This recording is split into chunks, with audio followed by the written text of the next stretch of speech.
El Señor les bendiga en esta mañana, qué bueno verlos, qué lindo verlos aquí presente, y también aquellos que posteriormente van a ver esta enseñanza en YouTube. Hoy estamos viendo Marcos capítulo 10, del versículo 13 al 16, así que si tienen sus Biblias, vamos a leer estos versículos, es una lectura corta. Hoy el tema que vamos a ver es por qué Jesús bendijo a los niños. Este incidente está narrado por 3 de los evangelios sinópticos. O sea que Mateo también narra este mismo texto, este mismo evento que ocurrió, también Lucas y por supuesto Marcos capítulo 10. En Mateo está en Mateo 19, versículos 13 al 15, y en Lucas el paralelo de Marcos 10 se encuentra en Lucas 18, 15 al 17. Así que es un pasaje muy breve, es un suceso muy breve, pero de gran importancia, porque yo creo que contesta, como yo les decía al principio, contesta a una pregunta sumamente importante de qué sucede eternamente a los bebés o niños pequeños cuando mueren. Yo creo que es acá, en este pasaje, al igual que otros pasajes que vamos a ver, donde la Biblia nos da la respuesta a esa pregunta tan importante y también que muchas veces tenemos dudas de entender si realmente qué es lo que ocurre, ¿no es cierto?, con los bebés, los niños que fallecen, sin todavía tener un uso de la razón, sin poder ellos, en el sentido de uso de razón, de ellos poder hacer una profesión de fe, entendiendo, ¿no es cierto?, de que son pecadores, ¿no es cierto?, y eso. Entonces, acá vemos también en principio, esta escena nos dice mucho acerca de la clase de persona que es Jesús. Vemos el amor que Jesús tenía, no solamente hacia las multitudes, hacia los adultos, sino también hacia los niños, hacia este grupo de ciudadanos, ¿no es cierto?, dentro de la cultura y la sociedad judía, donde eran considerados no importantes. Los niños no eran considerados importantes en el tiempo de Jesús por la sociedad judía.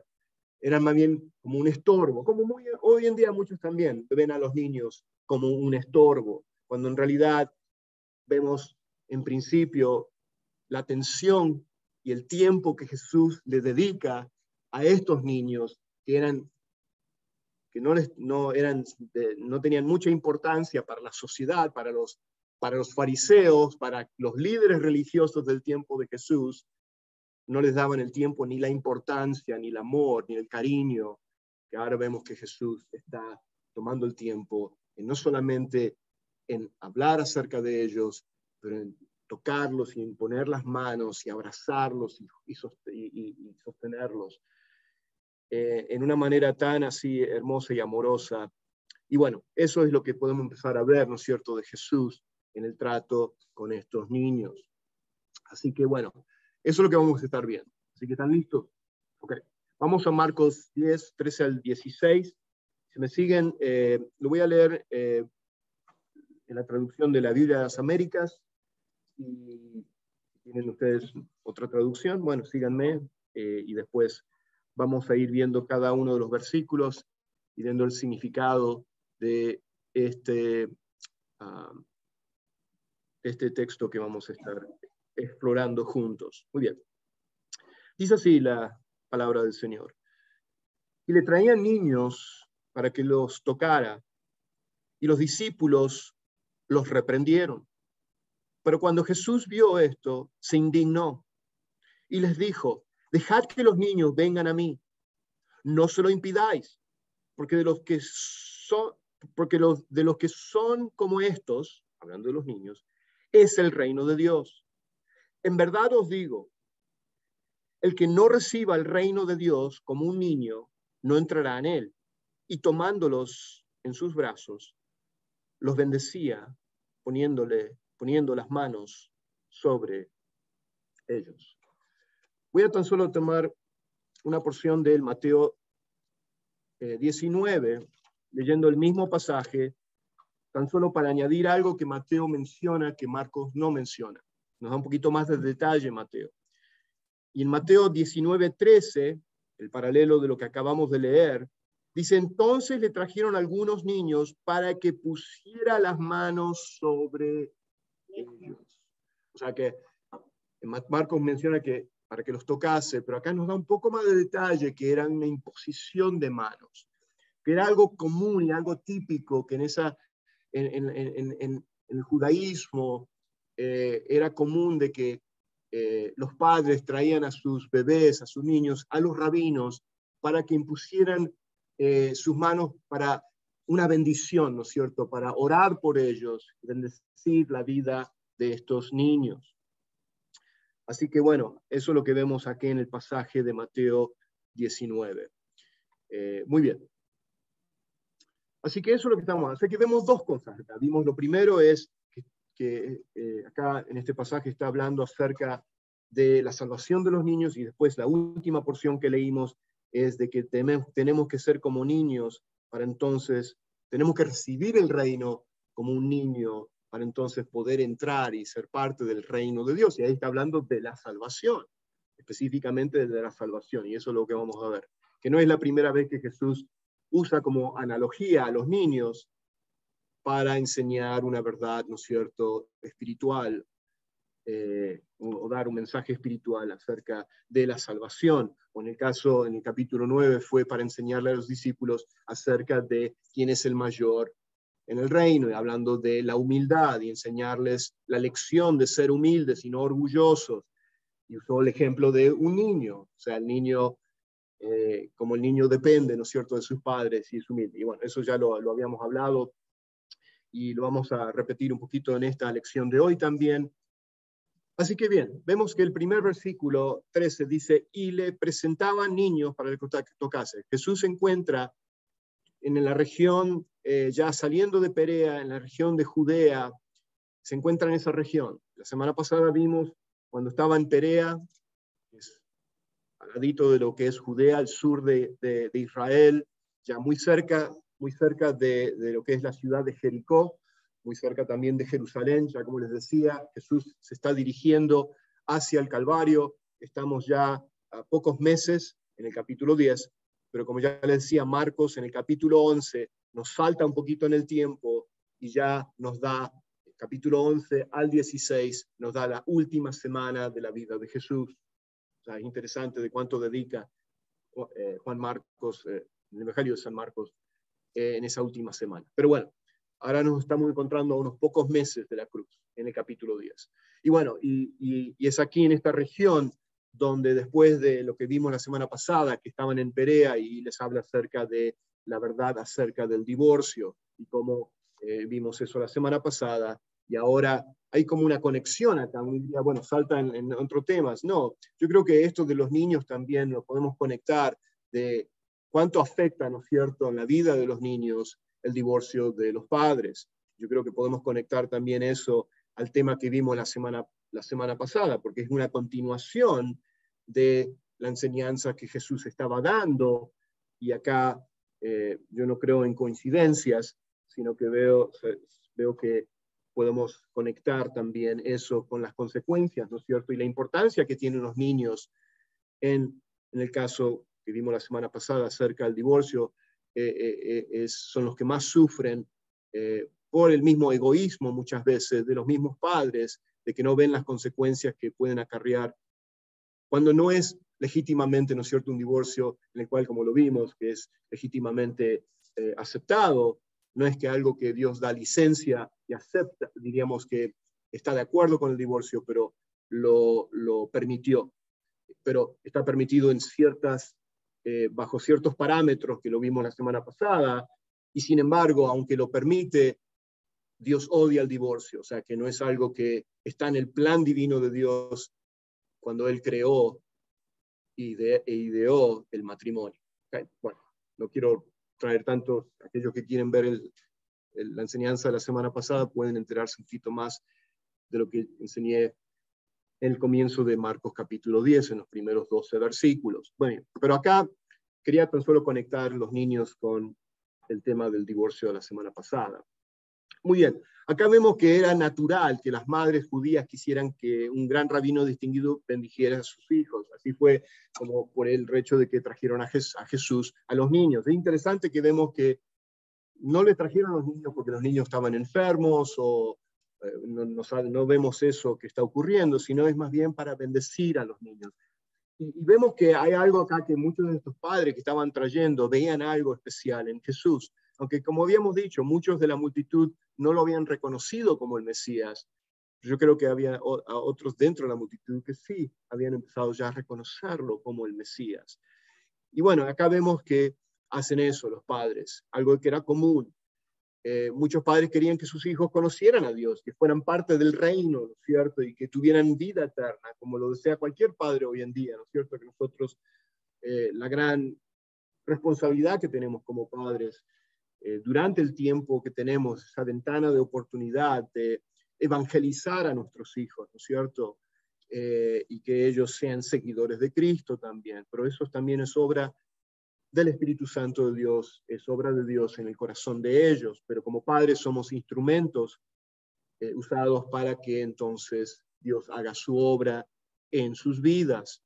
Pero bueno, y también ellos querían que Jesús orara por el bienestar espiritual de sus hijos, y vemos que como en Mateo 19 habíamos leído que era para imponerle las manos sobre los niños. Bueno, entonces hay una búsqueda de las multitudes, pero ahora yo quiero que veamos la reacción acá de los discípulos. Es como que estos discípulos todavía no habían aprendido la lección. Acuérdense que estamos a pocos meses de la cruz. O sea que, ¿se acuerdan que yo les había dicho que en los capítulos 9 al 10, Jesús, hay una serie de lecciones que Jesús comienza a enseñarle a los discípulos? O sea que comienza un enfoque, ya no más a las multitudes, sino que Jesús, sabiendo que le quedaba pocos meses, era de invertir ese poco tiempo que le quedaba en enseñarle a sus discípulos. Era de estar enseñándole lecciones. Y por supuesto vimos la lección como 2 semanas atrás, la lección de la humildad, ¿no es cierto? Porque ellos discutían quién iba a ser el mayor, ¿no es cierto? Quién era el orgullo, vemos de... ¿Por qué? Porque tenían un concepto erróneo, ¿no es cierto?, de qué es lo que iba a ocurrir o acerca del Mesías, de Cristo, ¿no es cierto? Ellos no podían entender de que si Jesús era el Rey de Reyes y el Señor de Señores, y Él es el Mesías prometido, el Rey prometido, el Rey que había sido prometido en las profecías del Antiguo Testamento, ellos no podían comprender de qué Él estaba hablando, de que Él tenía que morir. ¿Por qué? Porque la mentalidad del judío, tanto de los discípulos, y después ellos lo comprendieron, ¿no es cierto? Especialmente después de la resurrección, sabemos que lo comprendieron, pero ellos todavía acarreaban la enseñanza, ¿no es cierto?, de los fariseos, del concepto de que el Mesías tenía que ser un rey conquistador, un Mesías que iba a echar a patadas al imperio romano, ¿no es cierto?, y iba a volver a restaurar la gloria pasada de Israel, como un rey David, ¿no es cierto? Y vemos que eso no es lo que vino Jesús a hacer en su primera venida. Él venía a ser el rey de nuestros corazones, Él venía a morir por nuestros pecados, Él venía a ser nuestro sustituto, ¿no? Aquel que nos iba a reemplazar, de que tú y yo nos merecíamos estar en esa cruz o morir, ¿no es cierto?, por nuestros pecados, pero Cristo tomó tu lugar y mi lugar, delante de un Dios santo, delante de un Dios justo que demandaba que la paga del pecado fuese la muerte. Pero la dádiva de Dios, el regalo de Dios, la misericordia de Dios, el amor de Dios se movía a querer salvarnos. Entonces ahí vino el encuentro de la santidad y la justicia de Dios con el amor y la misericordia de Dios, donde se encontraron en la cruz del Calvario, en la persona de Jesucristo. Por eso que es todo acerca de Él y no acerca de lo que nosotros podemos hacer por nosotros mismos. Y bueno, y es el concepto que ellos tenían de que cómo podía ser, porque ellos, claro, sabemos que en la segunda venida de Jesús, Él viene a establecer su reino físicamente aquí en la tierra. Él viene a reinar, ¿no es cierto? Y establecer su reino, pero no en su primera venida. Y bueno, entonces ellos tenían ese concepto, y les explico todo esto para que sepan la reacción, el porqué de la reacción de ellos. ¿Okay? Porque vemos que ellos, ¿qué hacen? Bueno, me salté. Ahora quiero explicar un poquito acerca de por qué Jesús utilizó el ejemplo de un niño. Pero volviendo al pasaje bíblico, ¿Cuál fue? ¿Qué dice que después del versículo, en el versículo 3, en la segunda porción que dice, ¿cómo reaccionaron los discípulos cuando venían los niños, los padres, las multitudes? Dice, los discípulos los reprendieron. Imagínense eso. Ahora, hagamos un paréntesis, vamos a regresar a eso, porque en mi secuencia de mis notas puse esto en el medio. Y puse esto en el medio para hacer un paréntesis de entender un poquito de por qué Jesús utiliza el ejemplo de los niños. O sea, ¿qué hay en un niño que Jesús le gustara tanto, ¿no es cierto?, que valorara tanto de usarlo como una analogía, como un ejemplo. Y yo ya esto más o menos lo estuve explicando, ya ustedes ven, se han dado cuenta, yo a veces repito muchas de las cosas porque repetición es una parte importante del estudio, ¿no es cierto? Para que ustedes se les quede, retengan. Es todo el asunto de retener. Dice, una de las cosas es está la humildad del niño. Un niño es humilde en el sentido de que todavía no ha aprendido lo que es el orgullo, ¿no es cierto? Y es en ese sentido, ¿no es cierto? Que los niños son muy, podríamos ser inocentes en ese sentido. O sea, que vemos la humildad del niño. Y acá el ejemplo también que le gusta a Jesús utilizar, es que tenemos que tener la fe como de un niño, no de ser infantiles o inmaduros en nuestra fe. Pero como ya les dije anteriormente, es de que tengamos este tipo de fe, que es una fe que depende, es una fe que es una fe que está entregada, que es obediente, que es una fe humilde en el sentido que, como dice la bienaventuranza, bienaventurados que son pobres de espíritu, porque de ellos, ¿qué es? Es el reino de los cielos. Y cuando habla de pobre de espíritu, está hablando de humildad, donde cuando hablo de pobre, que estoy en bancarrota espiritual, que yo me doy cuenta que no hay nada en mí que yo puedo añadir o ganarme el favor de Dios o ser salvo porque hay algo en mí.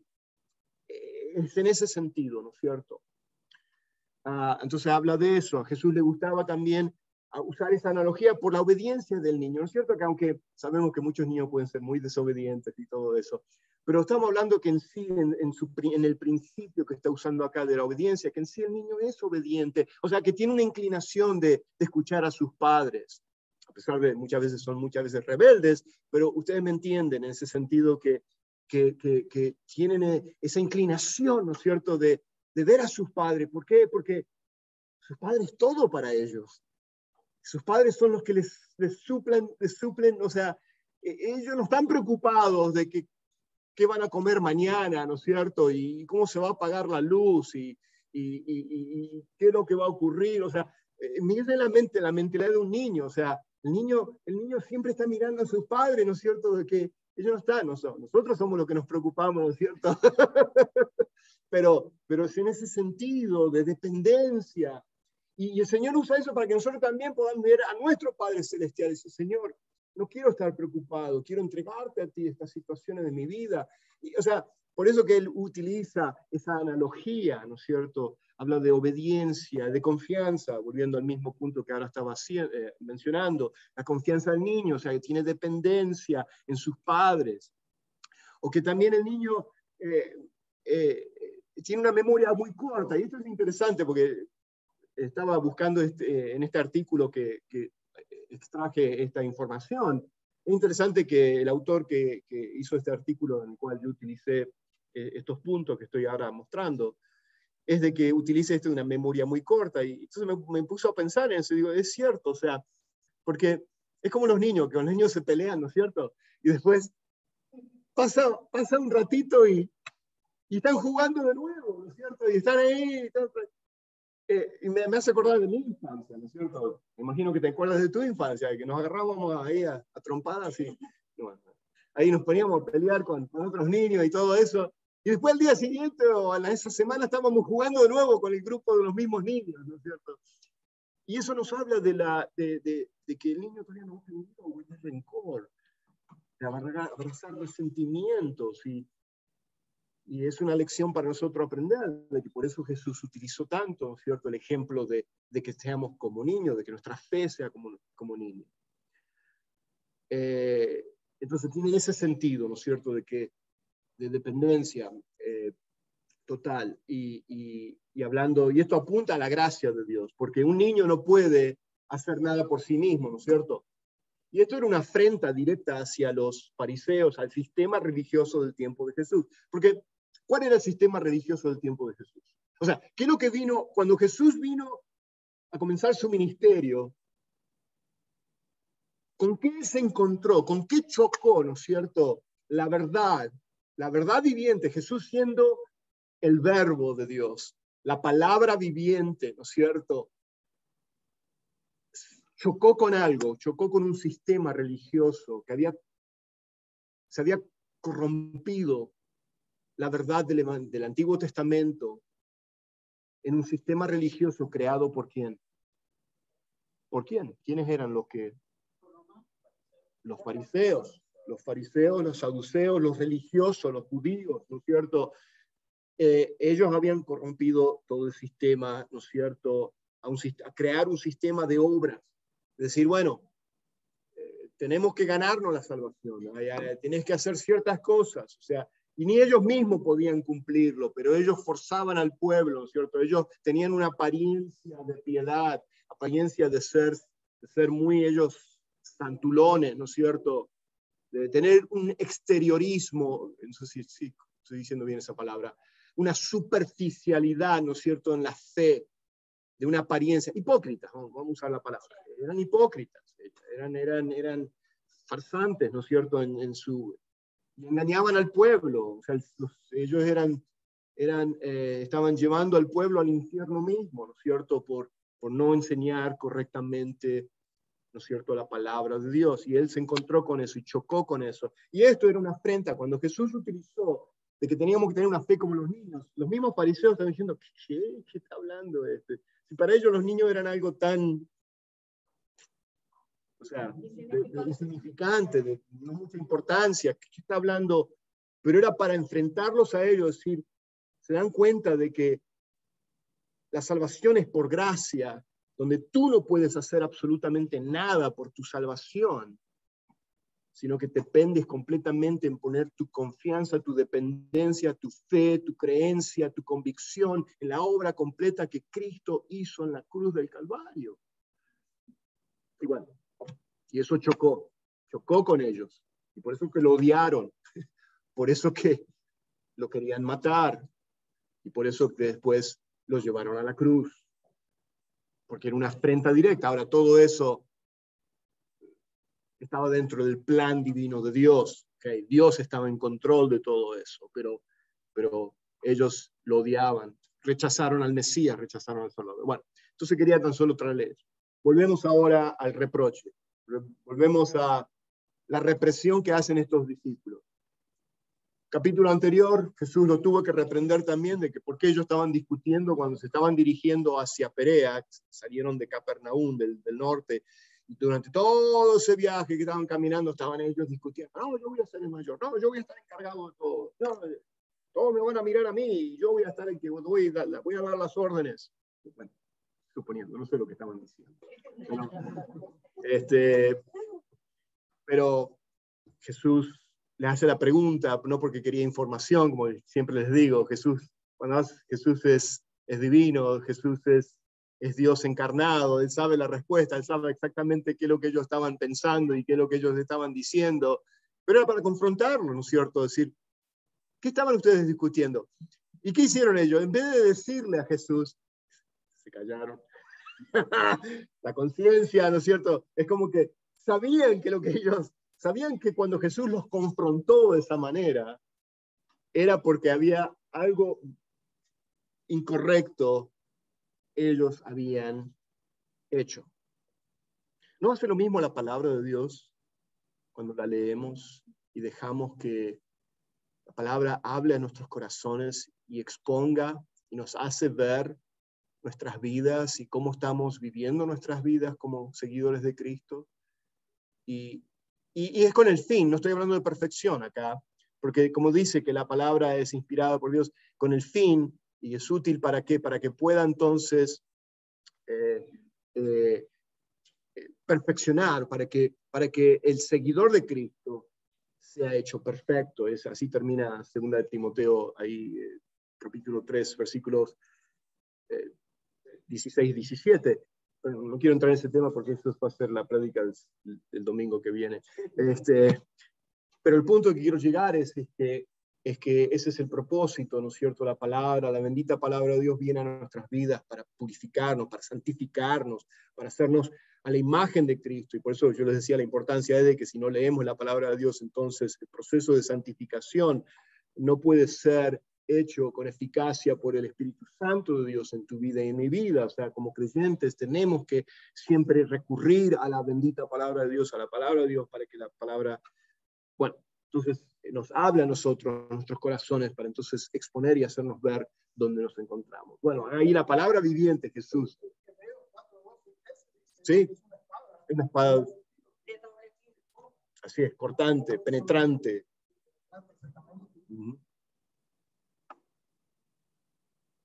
Bueno, mantengan ese pensamiento porque la semana que viene va a haber un mensaje acerca de eso. Entonces vemos que los discípulos reprendían lo que Jesús presentaba. Y yo ya les di un poco el trasfondo por qué ellos hacían eso. Los discípulos veían a los niños como poco más que interrupciones innecesarias al ministerio del Señor, reprendían a los padres por molestar. No estoy molestando acá al maestro, ¿no es cierto? O sea, estuvieron casi por 3 años, 2 años y medio ya con Jesús y todavía no aprendieron acerca de Él, de quién es Él. Y eso es común, ¿no es cierto? ¿No? El ungido de Dios, el hombre de Dios, hay que cuidarlo. Y a veces, aún en iglesias se toman ciertas posiciones de que el pastor es el intocable, ¿no es cierto? El inaccesible, nadie puede accesar inaccesible, gracias. Aquel que no se puede llegar, ¿no es cierto? Hasta a veces tienen guardaespaldas. No, bueno. Usted no ocurre eso acá, o sea, no estoy hablando acá de Sugar Creek, no. Pero yo lo viví muchos años atrás en otro ministerio, en otra iglesia, donde a veces eso ocurría. Habían grandes predicadores y tenían sus guardaespaldas y nadie se podía acercar a ellos. Bueno, es un poco así como esto, ¿no es cierto? Y fíjense que Jesús, estando a pocos meses de ir a la cruz, uno pensaría de que Jesús estaría tan así enfocado, ¿no es cierto?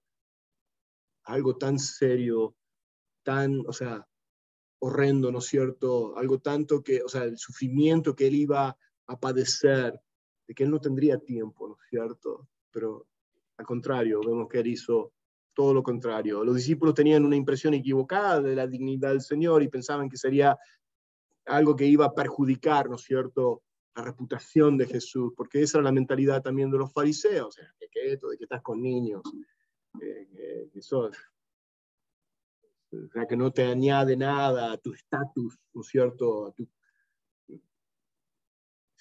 Los discípulos creyeron que el maestro no tenía tiempo para estos pequeños, pues que tenía cosas mucho más importantes que hacer, y a veces, bueno, esa era la mentalidad. Estamos suponiendo que tal vez esa era la razón, una de estas 3 razones que estoy poniendo acá, que razón por la cual los discípulos estaban reprendiendo a los padres, ¿no es cierto?, de que se acercaban con sus niños. Pero vemos que de ninguna manera ese fue el caso. Jesús sí le importaba a cada uno de ellos. Y bueno,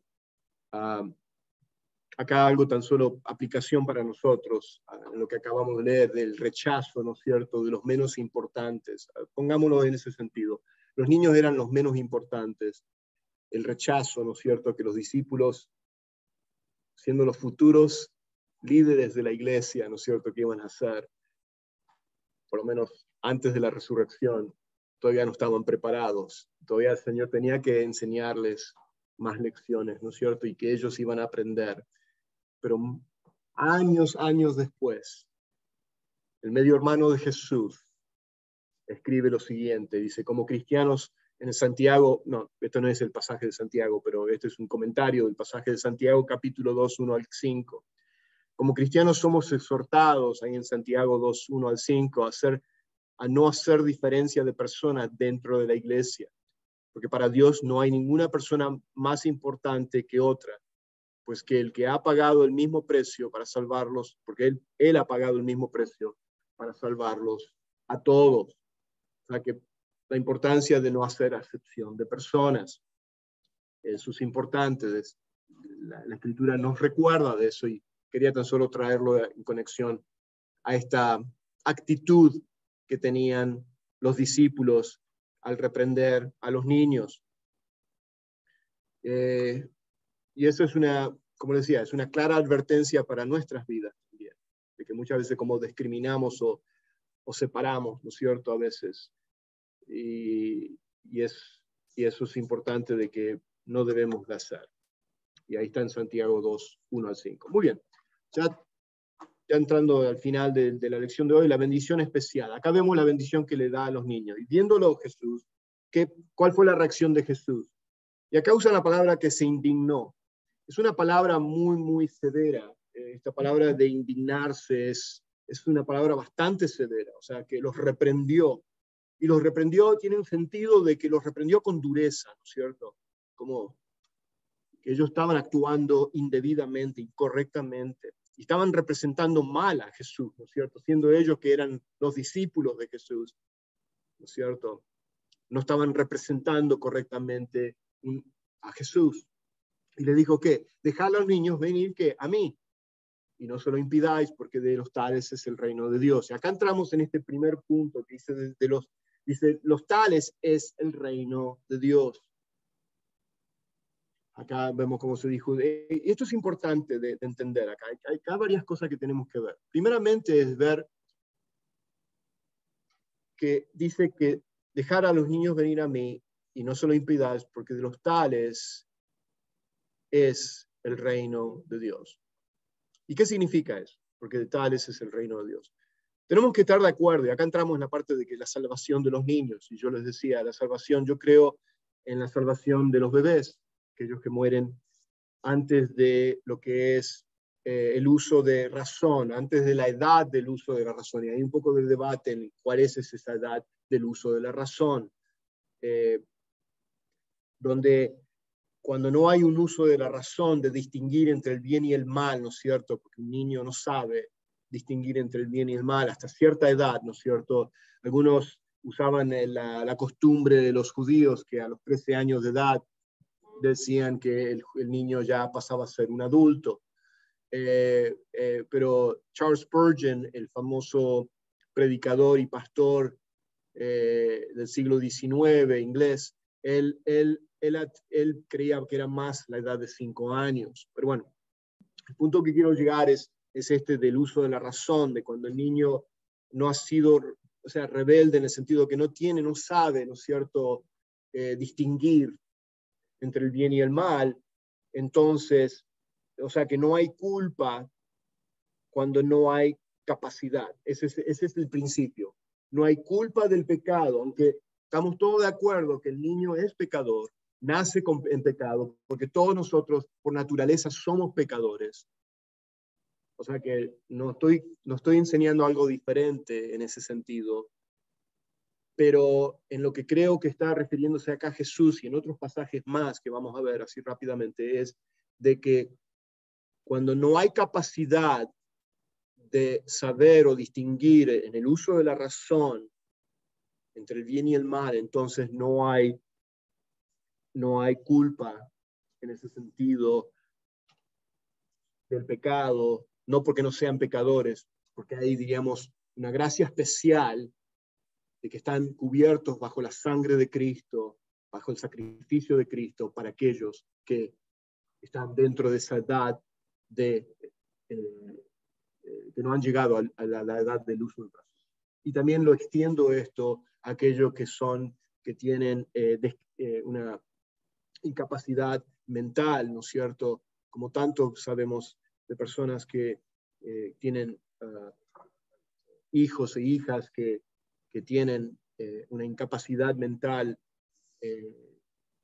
y no pueden comprender, no pueden comunicarse y todo eso. Y yo creo que también hay un lugar especial dentro de la gracia de Dios y el sacrificio que Cristo hizo para ellos. Y ahora se los voy a demostrar.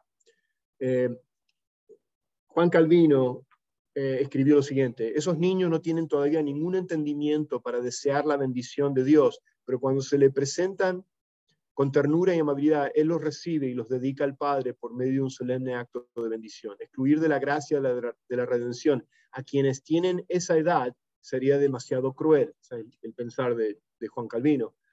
Es arrogancia y sacrilegio alejar del redil del Señor a los que Él quiere en su regazo y cerrarle la puerta, excluyendo como extraños a quienes Dios no consiente que se les prohíba llegar a Él. Porque Jesús hace acá una declaración bastante directa. No se lo impidáis, porque de los tales, y los tales son los niños, es el reino de Dios. O sea, es directo. Y yo no creo que acá Jesús se está equivocando, sino que nos está diciendo algo en el cual podemos entonces entender en este tema tan difícil de entender a veces para algunos, de que si los niños cuando mueren, los bebés y niños pequeños, cuando mueren, si van al cielo o no. Y como ya le digo, mi posición es sí, van al cielo. No tengo en la Biblia, pero si vamos a Deuteronomio 1:39, en el Antiguo Testamento hablaba también de esto. En Deuteronomio 1:39, esto es cuando el pueblo, ¿qué ocurre cuando Israel? Permíteme unos minutos más, ¿ok? Quiero que presten atención en esto. ¿Qué ocurre cuando envían los espías, ¿no es cierto?, a ver la tierra prometida y regresan y dan una mala, ¿no es cierto?, todo. Ajá. Entonces vemos acá, fíjense cómo lo dice Deuteronomio 1:39, ¿qué dice? Y vuestros pequeños, dice, que dijisteis que vendrían a ser presa, y vuestros hijos que hoy no tienen conocimiento, ¿qué dice? Del bien y del mal, entrarán allá, y a ellos yo la daré, y ellos la poseerán. Y está hablando, acá en el contexto, está hablando de la tierra prometida. Pero acá el punto que quiero que ustedes vean es que no tienen ¿qué? Conocimiento de qué? Bien y el mal. O sea, la culpa de los padres de que ellos decidieron murmurar y criticar a Dios, de que por qué los sacó de Egipto y que ahora mira los gigantes que hay acá en la tierra, y por supuesto, sabemos que con excepción de Caleb y Josué, fueron los dos que no dieron la mala noticia. Pero vemos acá, este pasaje nos indica entonces de que los pequeños, ¿no es cierto?, hablando de los niños, los bebés, ellos no tenían este conocimiento del bien y el mal, y en el caso de ellos no iban a ser juzgados o culpados por sus padres, ¿no es cierto?, por la decisión de sus padres. Y es un principio, o sea, podemos utilizar este mismo principio para entonces usarlo también en lo que Jesús acaba de enseñarnos en el pasaje de Marcos 10, también acerca de la salvación. Otro pasaje muy conocido también es el de David, ¿no es cierto? El que conocemos cuando David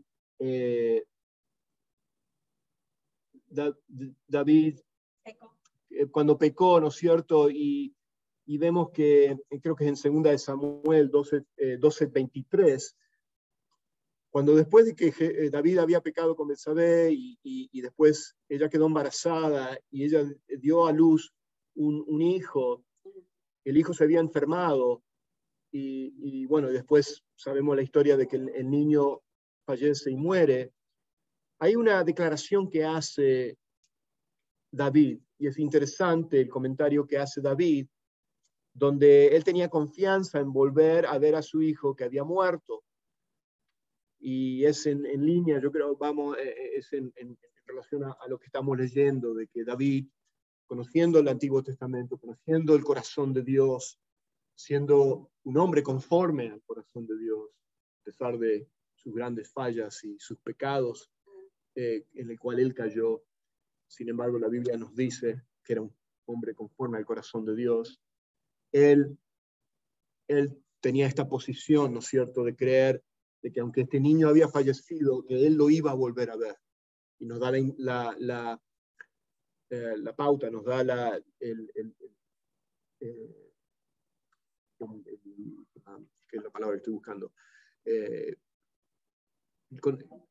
Sí, de que él creía, la idea, eso, gracias, la idea, el creer de que la salvación de los bebés y de los niños. Okay. Y hay otros pasajes más. Tenemos Isaías 7:16 también, en esa doble profecía que hay, que habla del Mesías, de la venida, del nacimiento de Jesús, pero también es en relación al nacimiento del hijo de Isaías, también, que está hablando ahí en Isaías 7:16. O Jonás también, 4:11, cuando Jonás quería que Dios destruyese a todo Nínive, y también utiliza este mismo principio de que había muchos niños que no conocían la diferencia entre el bien y el mal, y que Dios se mueve en compasión y en misericordia a no destruir a toda la ciudad. Por eso mismo. Bueno, esos son principios que podemos verlo en el Antiguo Testamento y que creo que se aplican también a lo que acaba de Jesús de enseñarnos, de que por eso es que el reino de los cielos les pertenece a los niños, a los bebés, no porque no nazcan en pecado o no tengan una naturaleza pecadora, sino más bien en el caso de, porque no tienen todavía el uso de la razón, entonces ellos están bajo esa cobertura de la gracia de Dios y del sacrificio que Cristo hizo por ellos, y en ese sentido, entonces, son salvos. ¿Okay? Quiero que ¿alguna pregunta con respecto a eso? ¿Algún comentario? Bueno, ya termino ahora. Y él termina diciendo, de cierto os digo, y acá salta al segundo tema. Primer tema, la salvación de los niños, que vimos en el versículo anterior. Pero acá dice, de cierto os digo que el que no reciba el reino de Dios como un niño no entrará en él. Acá ahora está hablando de la salvación de los adultos. Está usando el ejemplo del niño, nuevamente, de la manera de la fe que tenemos que tener. Y tomándolo en los brazos, y acá los bendice ellos, y poniendo las manos sobre ellos, los bendecía. Y bueno, acá está hablando de la salvación de un niño, es la analogía adecuada que demuestra la salvación es totalmente por la gracia de Dios. Usando niño, el niño no puede hacer nada por sí mismo, depende de sus padres. De igual manera, la salvación de cada uno de nosotros depende de la gracia de Dios. La salvación es ¿por qué? Por gracia, por medio de la fe. ¿En quién? En Cristo solamente. Por gracia solamente, por fe solamente, en Cristo solamente. ¿Okay? Es solamente en Él. Entonces, es en ese sentido. Y este fue el golpe fuertísimo que le da Jesús a los fariseos, ¿no es cierto? Cuando Él dice, de cierto os digo, y me gusta porque cuando Él usa la palabra de cierto, y a veces lo repite dos veces, de cierto, ¿no es cierto? Ok, acá volvemos a observar. Y uno dice, ¿por qué Jesús usa esa palabra? Curiosidad, ¿no es cierto? En lo que yo decía, hagan preguntas. A la Biblia, la estoy personalizando ahora la Biblia, ¿no es cierto? Le gusta que le hagan muchas preguntas, porque vamos a encontrar siempre respuesta a nuestras preguntas. Y es decir, bueno, yo me hice esa pregunta, ¿por qué Jesús usa siempre esa frase de cierto os digo, o a veces lo repite dos veces? Porque esa palabra expresión de cierto os digo es una manera de hablar o de expresarse que quiere llamar la atención y poner en aviso de lo que él va a continuación, lo que él va a enseñar o lo que él va a decir es de suma importancia. Énfasis, gracias. Es un énfasis, es dar aviso, decir, hey, llamar la atención, atención, es esto. Y cuando lo dice por dos veces, da ese énfasis por segunda vez, es porque tiene aún más importancia. Entonces, ahí empezamos a ver eso. Bueno, y con esto ya terminando, la bendición que Él bendice a los niños, acá vemos el amor de Jesús, de cómo Él, esa palabra de cuando Él dice que los tiene en los brazos, en la traducción del original, en el griego, el verbo que se está usando acá significa envolver con los brazos, envolver con los brazos. Y eso nos da la pauta, ¿no es cierto?, del amor, de cómo Jesús los abrazaba a estos niños. Y nos muestra también el amor que Jesús tiene hacia nosotros también, de que podemos nosotros también sentir el amor de Cristo, abrazándonos, ¿no es cierto?, cuando Él nos dijo que Él nunca nos dejaría y nunca nos desampararía. En los momentos más difíciles de nuestras vidas podemos sentir los brazos amorosos de nuestro Salvador, sosteniéndonos y llevándonos a través de nuestras pruebas. Amén. Que el Señor les bendiga. Gracias por haber estado escuchando y nos vemos la próxima semana, si Dios quiere. ¿Okay? Señor les bendiga ricamente.